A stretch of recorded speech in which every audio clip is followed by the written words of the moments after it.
Itong si, Jarius Bondok po humihingi ng pangalan, kaibigan nabanggit ko na Sino kanina ang 'to? Chairperson Associate Justice Carl Miranda at ang kanyang mga kapwa po miyembro ng 3rd Division ay si Justice, Ronald Moreno at Justice Fritz Brian Anthony de los Santos, yung dalawa ang bumoto pabor doon sa petition for bail.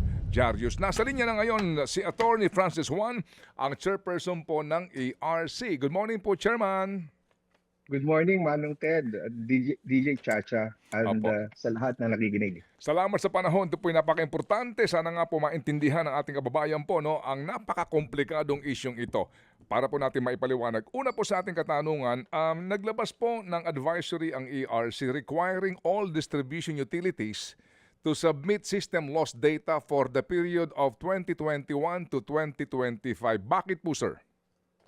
Oo, bagamat meron na kami mga datos, yung mga ilan-ilan na datos, meron din mga bungi-bungi doon sa aming impormasyon doon sa mga nasumite. So minabuti namin na pag-submit sila ng panibago lahat doon sa format na gusto namin para mas madali siyang ayusin at mas madaling mapag-aralan. Mm. Pag-aralan po sa anong aspeto po, Chairman?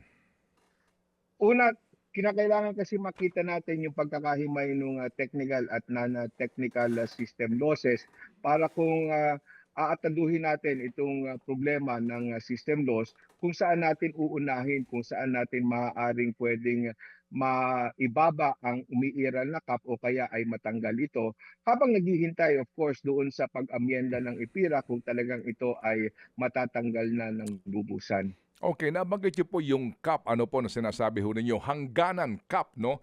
Pwede ho ba nating liwanagin lang, ilang pong porsyento ng system loss ang cap para po sa mga pribado na mga utilities at doon po sa mga kooperatiba?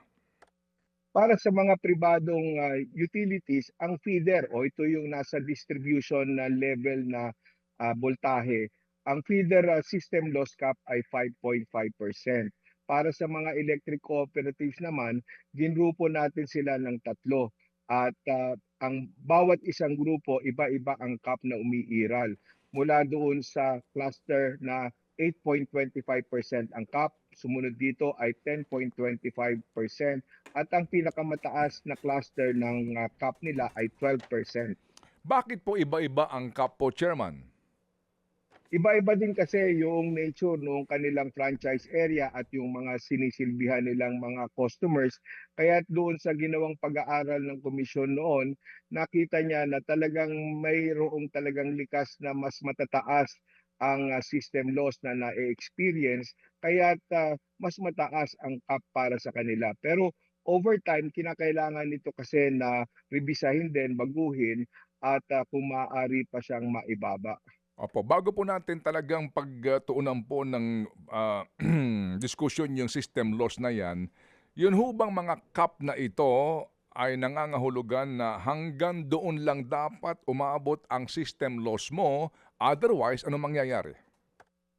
Kung sosobra yung aktual na gastos nila na related dyan sa system loss, sila ang magpapasa nito, i-absorb nila ito.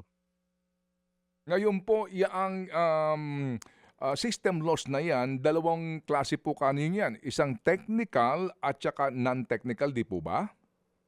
Opo, tama po yun, sir. Opo. Meron ho bang kaparaanan para natin malaman kung ilan ba talaga yung technical na system loss at yung non-technical? Opo, meron po silang metodolohiya kung paano nila natutukoy kung ano yung porsyento na sumasama doon sa kinukonsiderang technical loss at yun naman na kinukonsiderang knockout or non-technical Hmm. system loss. Opo. Ang system loss ho ba ay papaano po nakikwenta, Chairman? Una po ay kinukuha natin yung kabuang dami or yung kilowatt hours na na-deliver doon sa distribution network ng ating mga utilities. At kukwentahin din naman yung kabuang na metrohang Mhm. kantidad or yung kilowatt hours sold to Mhm. the consumers or yung mga customers ng utility. Yung balanse o yung difference between the two, ito yung tumatayong system loss. Mhm. In other words po, parang energy input minus energy output equal system loss, Chairman. Opo, tama po Opo. yun, sir. Opo. So ibig sabihin po, kung ilang kilowatt hour ang aking binili sa source ng kuryente, ilan yung aking naibenta actually ng kuryente, yun po yun. Ang difference no, system loss. Yes, tama po. Okay. Ngayon po, so itong system loss na ito, may technical, non-technical. Ang technical po, yung mismong sinasabi nga, tama ho ba yun yung prinsipyo, with all due respect po sa ating mga mambabatas ha, yun ho, physics po ang pinag-uusapan dito, yung heat dissipation na ang kuryente mula doon sa pinanggagalingan niya kapag dumaan sa kable, talaga pong may nawawala na dahil po sa physics, no, yung heat dissipation kung tawagin, talagang may nawawala po na boltahe. Yes, opo, yung kuryente nawawala dahil dumadaan siya sa kawad, nag-iinit, at itong init na ito ay lumalabas. At Mm. ito nangangahulugan na may kuryente or energy na hindi na makakarating doon sa paroroonan. Okay. So, ibig sabihin po talaga na yaan po ay unavoidable. Kasi meron pong isa na, hindi ko na ho babanggitin ang pangalan, may nagsasabi na, kung tama ang akin narinig sa panayam, na sinasabi po na ta- maiiwasan daw po itong technical loss na ito. Totoo, maiiwasan ho ba ito? Pwede pong mapababa kung Mm. halimbawa ang problema ay yung size ng Mhm. kawad Mhm. at malaki yung volume na dumadaan ng kuryente, Mm. maaaring mas palakihin yung kapasidad ng kawad ng kuryente para Mm. menos mabawasan. Pero hindi niyo po totally matatanggal na talagang mayroong nakakakawalang init. Opo, opo. So, talaga pong hindi yan maaalis. Meron at may mawawala pero may kaparaanan para mabawasan. Yun na nga po yung upgrading nito pong mga players natin sa generation, transmission at maging sa distribution.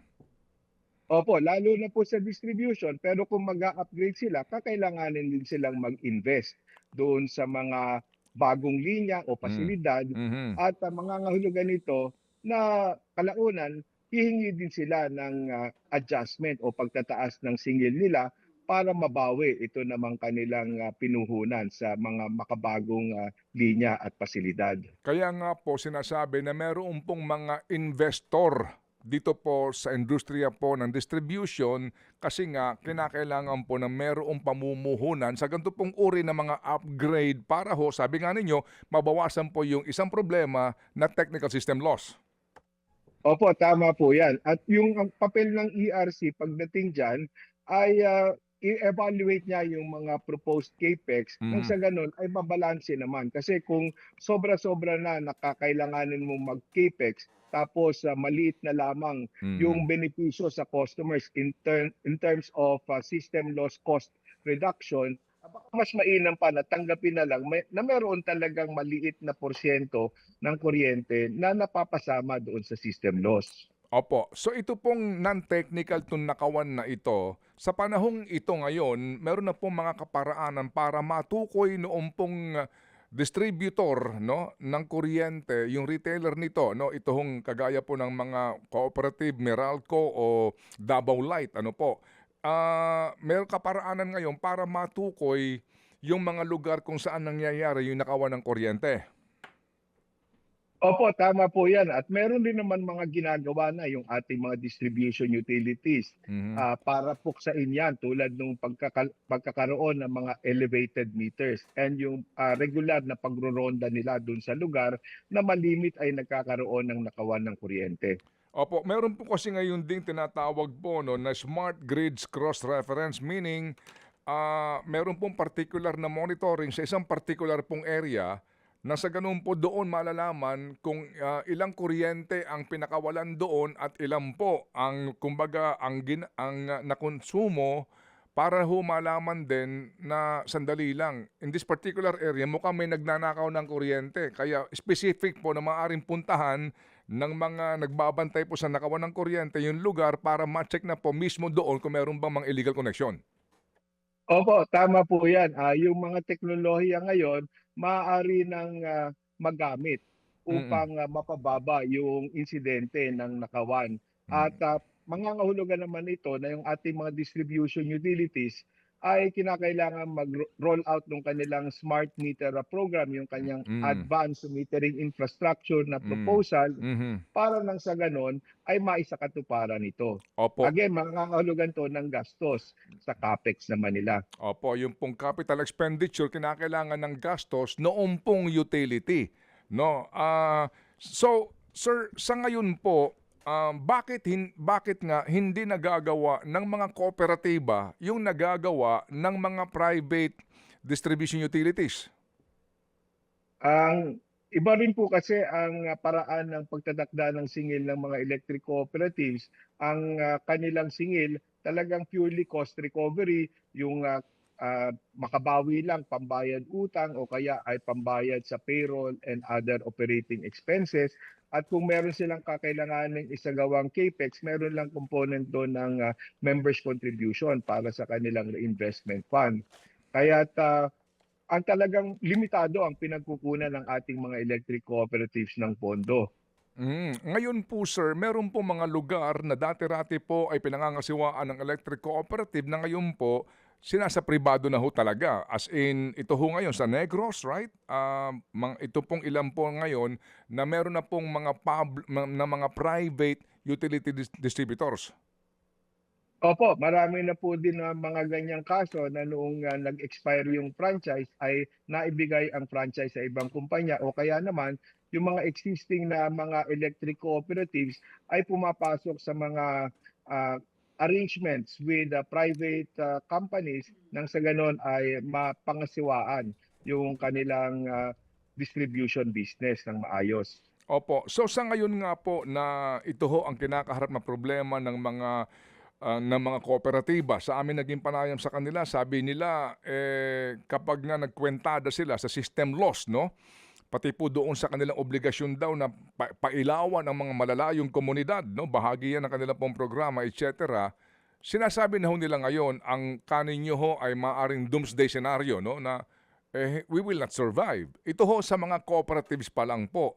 Sa ganun pong ganun pong daing ng kooperatiba, ano pong tugon ng ERC doon? Opo, kaya po pinag-aaralan natin kung paano ito, kung halimbawa ang talagang magiging desisyon ng Kongreso ay tanggalin totally ang paniningil ng system loss, kung paano yung gastos o yung cost associated with that system loss, kasi hindi naman yan mawawala kung meron mga pag-amyenda sa batas, kung paano siya ma-allocate kung sino man ang dapat na pumasa niyan. At kung ang distribution utility ang dapat na sumagot niyan, ay paano naman siya mabibigyan ng ng tulong nang sa ganon ay talagang meron siyang maging kapasidad na i-absorb yung cost na yan. Legally ho ba pwede yun na maging iba ang panuntunan po sa system loss ng electric cooperative sa mga private na mga distributors?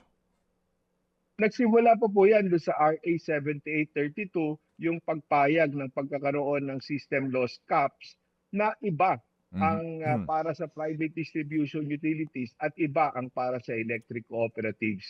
Mhm. So ngayon po, sir, na ito po'y pinag-aaralan nga, pwede bang klaruhin po lamang natin para ho talaga magkaalaman tayo? Meron ho bang system loss magmula sa generation, transmission, and of course, sa dulo ho na distribution? Pagka po yung kuryente ay nanggaling doon sa planta at tumawid siya sa mga transmission wires papunta doon sa kung saan ide-deliver o yung delivery point para papasok sa distribution system, mayroon din po na transmission loss. Maliit lang ito kumpara sa distribution kasi nga mas malalaki yung voltahe o yung mga Mhm. kawad ng kuryenteng dinadaanan sa Mm. transmission. Kaya mas mababa lang talaga at ito ay nakapaloob na doon sa nasisingil ng ating mga generation companies sa kanilang mga customers na distribution utilities at Mm. iba pang suppliers. Opo. So meron po, meron. Hindi maaari sabihin na ang transmission walang system loss. Opo, naka-factor in na 'yan doon sa presyuhan na Mhm. nangyayari doon sa kuryente na binebenta at the wholesale level. Oo, naka-factor na kaninyo sa wholesale level. Can you explain further, sir? Papaano po? Pa papaano Ang naka-factor? Go ahead. kung yung pong, kuryente kasi nagmula doon sa planta, minemetrohan 'yan mula doon sa kung saan na, nakakonekta yung planta.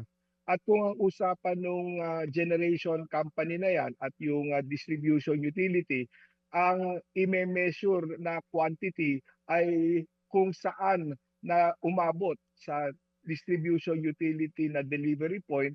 So kung meron mang nawalang, kuryente diyan, gino-gross up na yung ah, per kilowatt hour o yung gastos na sisingilin ng ating generation company. Nang sa ganon ay bayad yung mga kilowatt hours na yon na nawala at the transmission wire. Ganyan din po dati ang paniningil natin ng system loss sa distribution level. Hindi naman nakaseparate talaga yung system loss charge. Ito ay kasama doon sa generation charge o yung power purchase adjustment na ibinabayad natin sa ating mga utilities bago nagkaroon ng Mm. unbundling under IPIRA.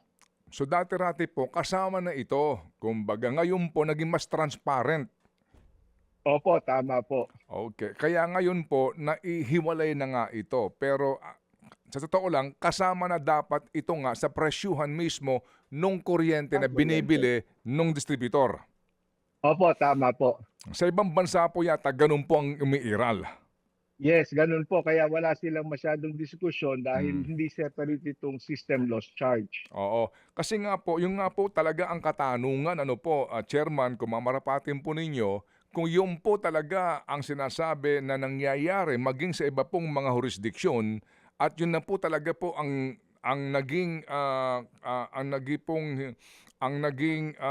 panuntunan na doon pa lang sa generation naka-factor in na yung system loss. Technical ito ha, technical. Opo. Ngayon gusto nga nilang ipasalo ito, alisin na ito sa bill natin sa kuryente, meaning tayo mga consumers hindi na magbabayad nito. So sa ganito pong sitwasyon, kayo ano ho ang inyong unang naiisip dito? Papaano po yung ganong klase po ng bayarin na ngayon pa lang umaalma na po ang kooperatiba at mga pribadong distributors nga kasi malaki-laking halaga ito. Ang pupuwede po kasi talaga ay yung bigyan siya ng, means para mapababa yung, kahit yung technical, system loss. At siyempre hindi nga totally matatanggal 'yan. So ang isang dapat na tingnan ay kung marapat ba na magkaroon siya ng, as a part nung, pagtatakda ng distribution charge niya, yung parang allowance. Allowance for bad debts or Mhm. allowance for system loss. Kasi meron talagang cost na hindi niya talaga puwedeng, maiwasan na. So hindi kaya ito mga hulugan naman eventually po ng ifa-factor na rin ito sa presyuhan po per kilowatt hour from the source para masiguro po na yung system loss talaga na technical na walang control po yung cooperative o distributor, bayaran na po ng consumer.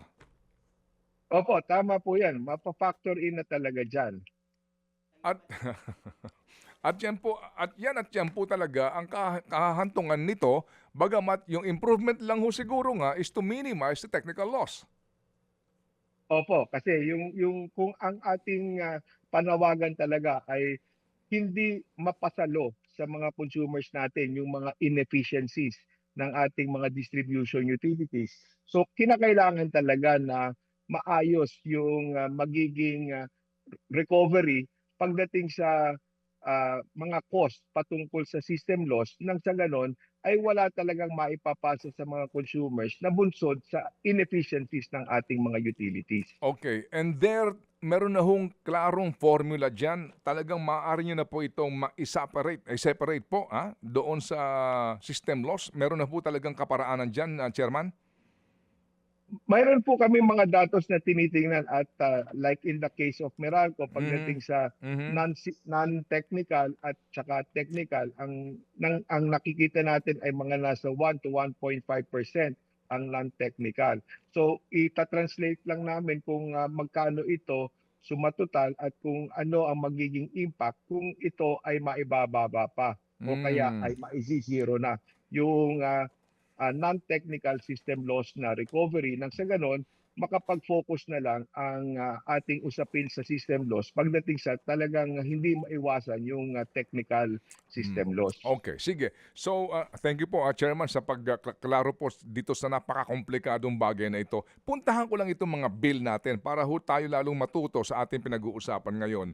Meralco bill po ang hawak ko ngayon, pati itong Davao Light, no? At pati nga po itong ng Visayan Electric, meron din po akong kopya ng bill. Para lang ho natin malaman, sino ho ba ang nag-i-impose nito at ano ba ang detalye ho dito. Sa Meralco bill po natin, gaya po din itong sa Davao Light halimbawa, ano, naka-unbundle ito, generation, transmission, system loss na atin na pag-usapan, and distribution. Uulitin ko lang, senior citizen, sino may gawa nito? Mayroon pong batas na nag-extend ng system loss discount at ito ay ipinatupad natin sa pamamagitan ng resolusyon na kung saan nagdesisyon ang komisyon na gawing ah, pass-through ang singil na ito at ang diskwento na ma-extend sa ating mga senior citizen ay makokolekta sa ibang mga consumer sa pamamagitan ng senior citizen na discount na charge. So ito po ay sa pamamagitan po ng Republic Act. Opo, tama Okay. po. Opo. Ito pong universal charges, ano po ito?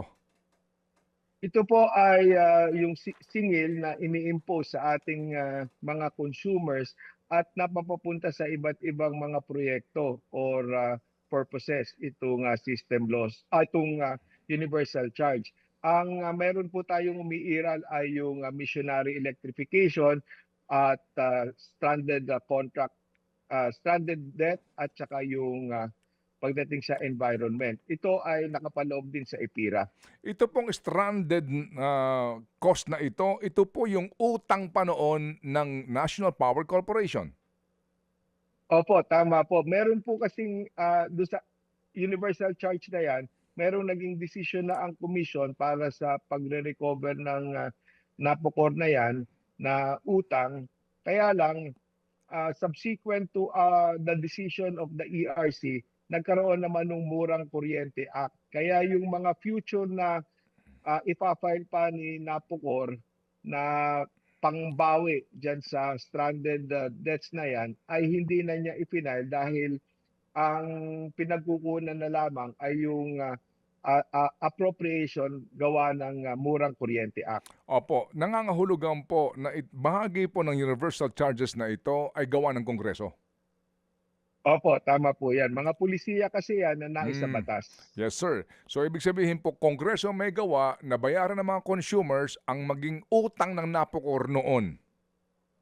Opo, tama po. Klaro po yan, mga kapatid. Ngayon, ito pong government taxes na ito, dito po kasi sa Meralco, hindi siya pati po sa iba pong mga bills no, ng pribado, hindi siya nakadetalye masyado. Ano po itong mga government taxes? Ang pinakamalaki po dyan ay yung VAT. Ito yung value added tax na hiwala yung VAT para sa generation, hiwala yung para sa distribution. Mm. Meron po rin na uri ng tax, ito naman yung sa lokal naman, yung local franchise tax at yung business tax na ibinabayad ng ating mga utilities sa mga LGUs kung saan sila nag-ooperate. Opo. Dito po sa isang particular na bill na hawak ko ngayon, itong Benguet Electric Cooperative, no, ang kanya pong value added tax ay generation VAT, transmission VAT, transmission AS VAT, system loss VAT, distribution VAT. Ano ho itong transmission AS VAT? Bakit iba pa siya sa transmission VAT? Ito po kasing transmission charge natin ngayon, nahati yan doon sa ating ibinabayad sa NGCP at meron din component yan ng pambayad naman doon sa binili o pinrocure ng NGCP na ancillary services. Ang ancillary services, ito naman ay mga generation na capacities na kakailanganin ng NGCP as a system operator para at every given na hour or minute ay nababalanse niya yung supply at demand. So meron siyang reserve din na itong ancillary, kumbaga, reserve supply. Opo, ito yung Okay. reserves na kinukuha ng NGCP Mm. para ma-maintain niya yung seguridad ng grid, nababalanse niya sa tuwing nagbabago-bago ang demand ay mayroon din na kaukulang natatawag na planta para matugunan yung pagbabago sa demand. Pero dito po sa Benguet Bill, maliban dito po sa transmission AS VAT, meron pa siyang ancillary charge, ha? Opo, ito Sep- po nga po yung papunta sa mga planta ng Eh, kuryente. okay. So ngayon po, sir, ang pinag-uusapan, 'di ba, value added tax, no? Ito po ay tax mo doon sa produkto na iyong kinonsumo, di po ba? Opo, tama Okay. po. So ang logic dito ay ang pinag-uusapan natin produkto, kuryente. Opo. Okay. So kung yung kuryente binili mo, kinonsumo mo, bumili ka ng kuryente galing sa generator. Pinatawang ka ng value added tax. Dumaan sa NGCP, pinatawang ka ng value added tax. Dumaan doon sa distributor, pinatawang ka ng value added tax. Pati yung system loss may value added tax. Itong taxation na ito, sino may gawa nito? Ah, nasa Kongreso din po yung desisyon ng pagkakaroon ng VAT sa ating kuryente. Meaning kuryente from the generation all the way dito po sa distribution. Opo, tama po. Kasi dati nung nagsimula ipira, wala namang VAT ang kuryente. Mm. Tapos napasama lang siya doon sa expanded VAT. Okay, doon sa expanded VAT ho na ipinanukala sa Kongreso na inaprubahan naman po ng Kongreso. Opo, tama po. In other words, ito pong katakot-takot na VAT, no, na ilang pong VAT charges sa atin ay gawa ng Philippine Congress. Opo, nasa batas po siya. Okay. Ngayon, meron pong ilang mga bills din dito na hindi ko masyadong maintindihan. Halimbawa, supply system, meron siyang charge, metering charges, retail customer, metering system, INV for SUS CAPEX, etc. Maliban po ito sa mga senior citizen, lifeline rate, etc. Ito hong mga ganitong charges, sa kooperatiba po ito. Paano po ito? Bakit, ano ho ang pinanggagalingan nitong permiso? Yung pong mga singil kasi ng ating mga electric cooperatives, ito po ay inaaprubahan ng komisyon. Ang ginawang pag-aproba ng komisyon, yung kanilang pinaka-basic na distribution charge, ito ay nahati nga sa distribution, supply, and metering. Ito ay nagko-correspond doon sa nature noong serbisyong pinoprovide nila. At kung kakailanganin naman ng kanilang panggastos sa mga capital expenditures nila, Mhm. mayroon silang laya na maningil ng naayon doon sa napag-usapan nila sa kanilang mga miyembro na Mm. tinatawag na Reinvestment Fund for Sustainable uh, Mm. for capex nila. At ito ay contribution naman ng bawat miyembro para doon sa mga proyektong yan. In other words, sa mga kooperatiba kasi, usually po nag-e-election yan sila ng mga board and then yung mga board gumagawa ng polisiya and yun na nga po yung pinaaprobahan sa mga miyembro. So, kung kailangan nila ng puhunan, capital expenditure para sa kanila po mga adhikain to improve the services, charge ang mga miyembro. Opo, tama po yun. Okay. Sa pribado po, hindi pa pwede yun. Hindi po, ang may-ari ng kumpanya, sila ang dapat mamuhunan. In other words po, kaya ho malaking kaibahan talaga kapag pribado na po ang siyang nangangasiwa sa distribution ng kuryente kasi nga sila'y obligado na mag-invest.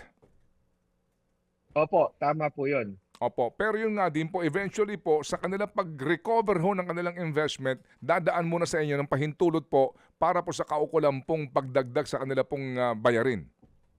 Opo, dahil sila ay namuhunan, so meron silang ipinasok na kapital, whether it be through loans or Mhm. kaya naman ay yung kanilang equity o yung kanilang bili doon sa shares ng kumpanya. So Mm. ito naman po ay kumikita para sa kanila. Ang kita nito ay naaayon doon sa aprubahan naming rate of return.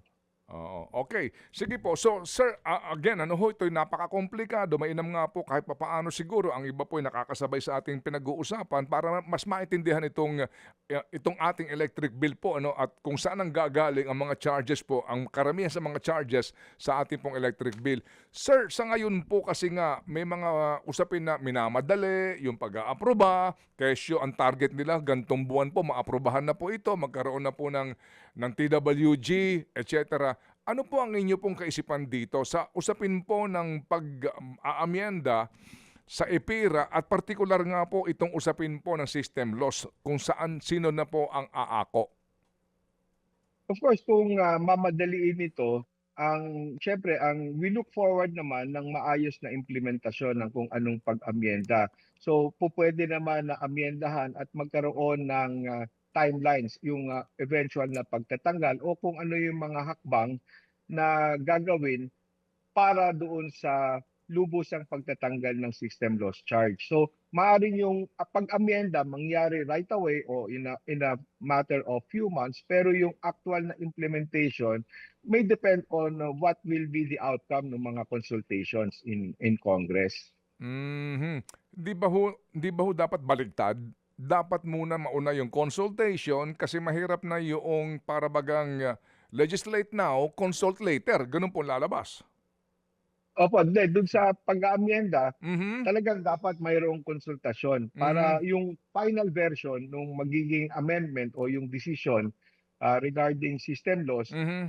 na factor in na take into account na lahat ng mga inputs o hinaing ng ating mga stakeholders. Opo. Sa ngayon po, ilan na po, we have 121 cooperatives kung tama pagkakaalala ko. Ilan po ang pribado na po na distributors ngayon?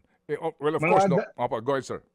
mga 21, so ang reckoning po namin ay 142 distribution utilities. Mm. So, ang pinakamalaki po, Meralco, pumapangalawa po ang Visayan Electric, pangatlo po itong Davao Light.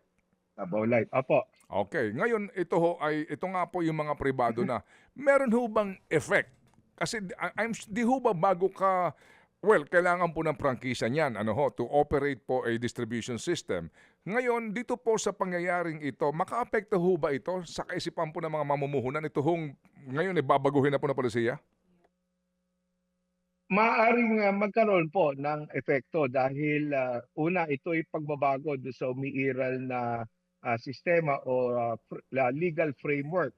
At alam naman natin ang mga namumuhunan medyo allergic sila kung may mga ganyan na bigla na lang mga nagbabago doon sa mga umiiral na patakaran.